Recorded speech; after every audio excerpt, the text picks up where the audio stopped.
So for this recipe, we're going to start with some pork chops. You can use whatever pork chop you like. These are going to be in the slow cooker for a while, so I don't recommend those little loin chops. I recommend a pretty good sized pork chop with the bone in. Salt and pepper, cornstarch, Worcestershire sauce, soy sauce, thyme, chicken stock, white wine. If you don't want to use white wine, you can use extra chicken stock, or you can use apple juice or water, whatever your choice. Some butter, a big onion. I don't have a great big one. I have two little small ones here, and some garlic, and a slow cooker. Let's get started. So the first thing I've done is just season both sides of the pork chops with salt and pepper, and I've put in here about 2 tablespoons of butter, and I'm going to start searing off the pork chops. If you don't need this many, by all means half the recipe. If you need more, double it. I mean, it's all up to you, but we have a rather large family, so these are how many I need. And I'm going to do 3 at a time.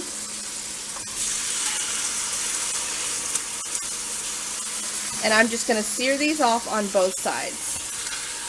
And when they're done searing, I'm just going to take them off and put them straight into my slow cooker. So while we are waiting for the pork chops to finish searing, I'm going to go ahead and start our sauce. So the first thing I want to do is get 1.5 teaspoons of dried thyme and set it to the side, because that's going to go in our pan before we add all of the liquid ingredients in. So the next thing I want to add is 2 cups of chicken stock. This is my homemade stock. You can use bouillon, you can use your homemade, whatever you have. So 2 cups of chicken stock, half a cup of white wine. You can also use apple juice, water, a little more chicken stock, whatever it is that you have or would like to use. And then I'm going to need about 6 tablespoons or 1/3 of a cup of soy sauce.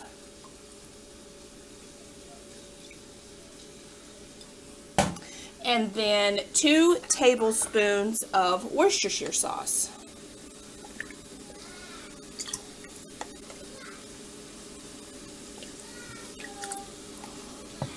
And that is the sauce.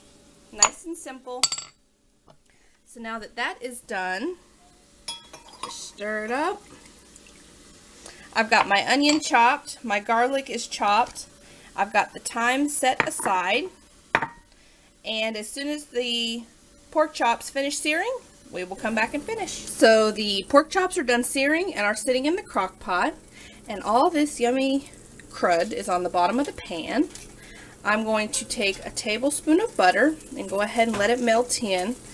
I want to get all this yummy stuff off the bottom of the pan. So that is going to melt down. And once it has, I'm going to add my 2 onions. You can use 1 big onion if you'd prefer, but I didn't have a big one. All the onions that I have are relatively small. So I'm just going to use 2 of them. And I'm going to just move these around and cook them down until they start to turn brown.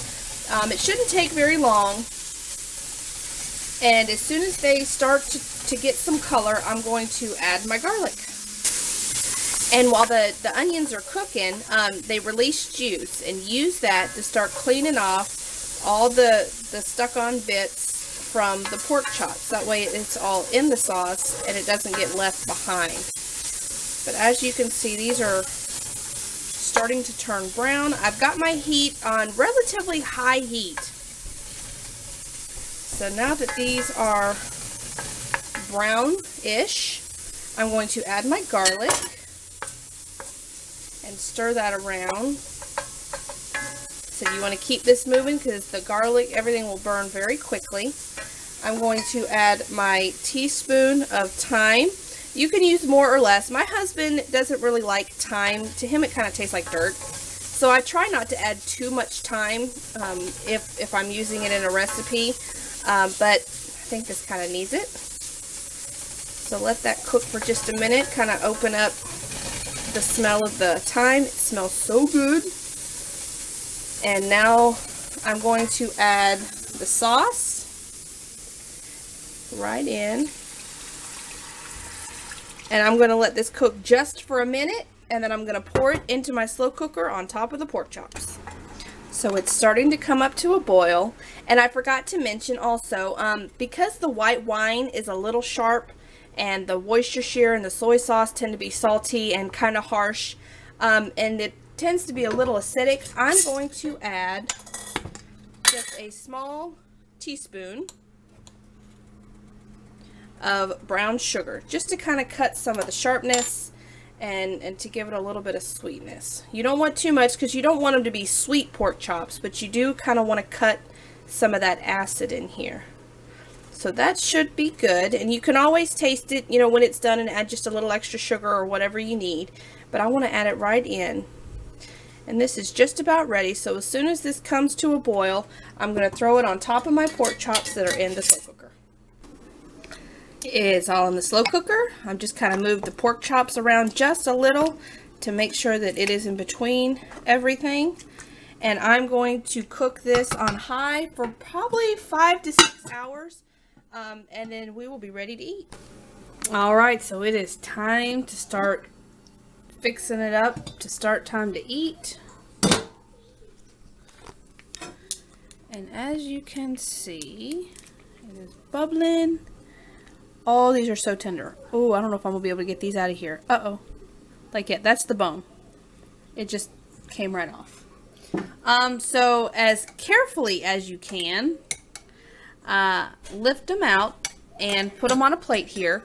And I'm going to take 2 tablespoons of cornstarch and 2 tablespoons of water to mix them to make the sauce. So normally I would put the cornstarch and mixture into the crock pot and let it cook for another 30 minutes or so to start thickening it.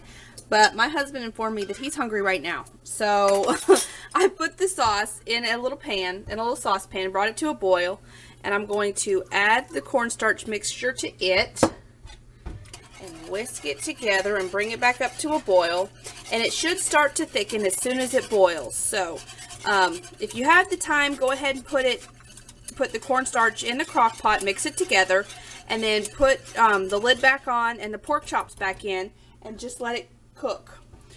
But because he's hungry now, I'm going to go ahead and just do it the quick and easy way. Put it in a pan, bring it to a boil. You can see it's already real thick.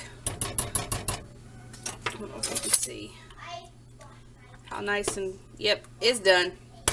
Plenty of gravy. So now I'm just going to serve this over the pork chops rather than in it. And I've got some broccoli here. I made some potatoes that I've just got to finish, and we'll be ready to eat. So just gather up whatever pork chop you can pull out because they're falling apart and cover it in gravy. I like mine to swim. Hope you enjoy.